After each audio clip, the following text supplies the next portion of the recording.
Bismillahirrahmanirrahim. Assalamualaikum warahmatullahi wabarakatuh.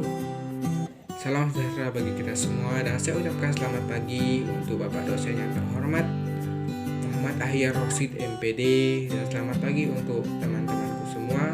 Dan apa kabar semuanya? Semoga sehat. Dan saya di sini akan mengenalkan diri saya sendiri. Nama saya Ziyadatul Fahmi, Prodi PGMI kelas 1A dari Universitas Islam Negeri Mataram. Dalam kesempatan ini saya dari moderator dari kelompok 4 IPS Dikda 1, dan saya akan mengenalkan nama kelompok saya, yakni Ninis Azizah Solehah dan Wiwi Cahyani, dan akan mempresentasikan sebuah materi ilmu pengetahuan sosial dan ilmu sosial.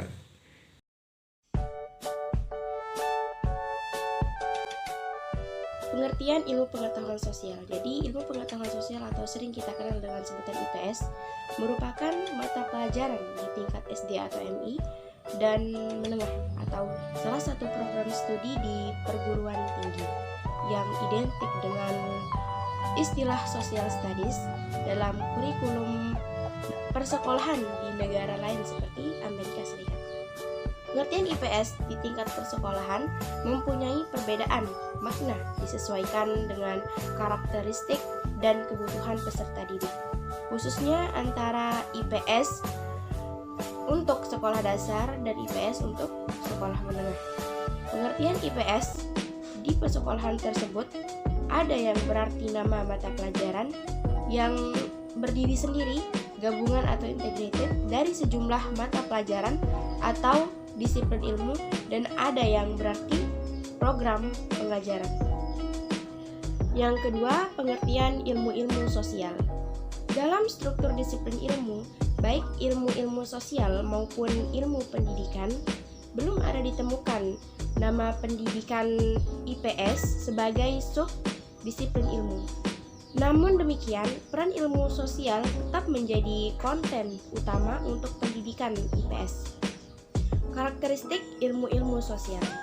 Ada beberapa karakteristik ilmu-ilmu sosial.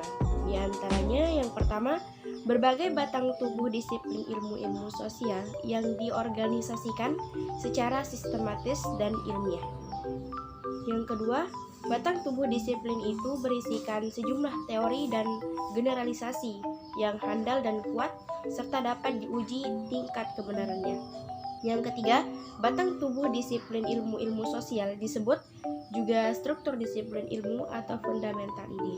Dan yang terakhir, teori dan generalisasi dalam struktur disebut pula pengetahuan yang dicapai lewat pendekatan konseptual dan sintaktis, yaitu lewat proses bertanya, berhipotesis, pengumpulan data atau observasi dan eksperimen.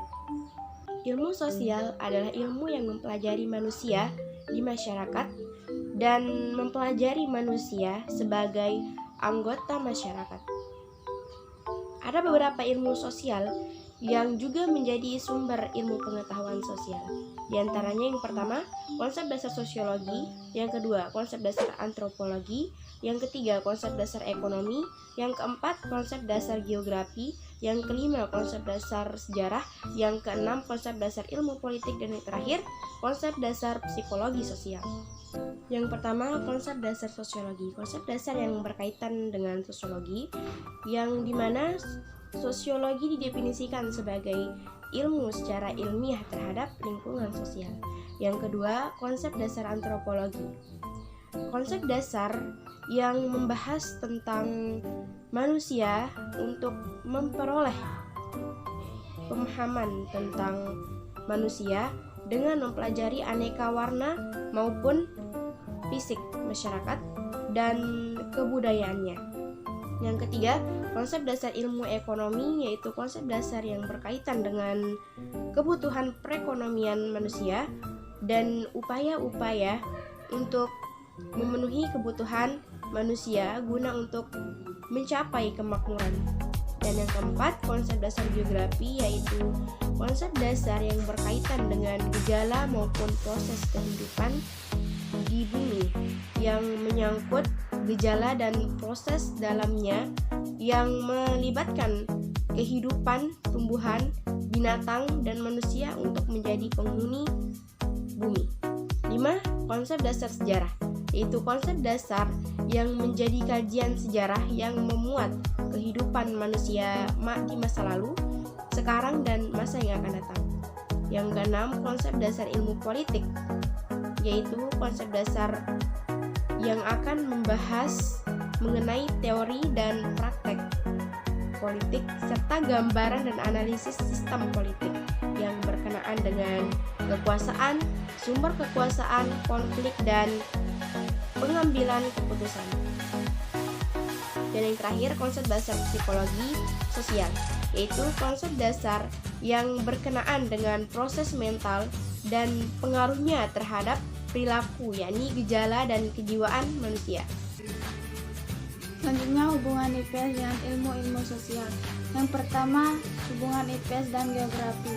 IPS mengambil materi dari geografi yang terkait dengan bumi, garis, lintang, garis bujur, arah, jarak, lokasi ruang, kondisi ruang, serta lingkungan, sumber daya alam, serta interaksi antar bangsa dan manusia dengan lingkungan.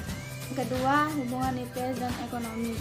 IPS mengambil materi dari ekonomi yang terkait dengan usaha manusia untuk mencapai kemakmuran dan geografi.